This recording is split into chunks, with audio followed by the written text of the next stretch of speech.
Good afternoon and welcome to my talk about using blockchains to create trusted embedded vision systems. First of all, some short introduction about Basler. Basler is you will see it as twofold. One side is the machine vision company doing more than 30 years in 1D, 2D, and 3D camera systems for factory automation systems.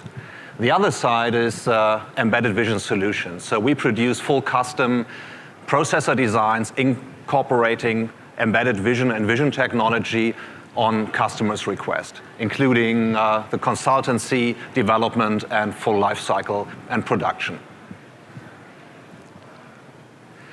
During my talk, I will give you an example for trusted embedded vision systems along an example of large logistics networks.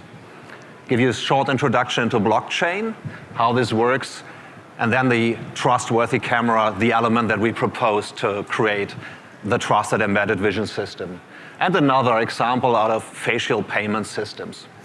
And I will summarize this up at the end.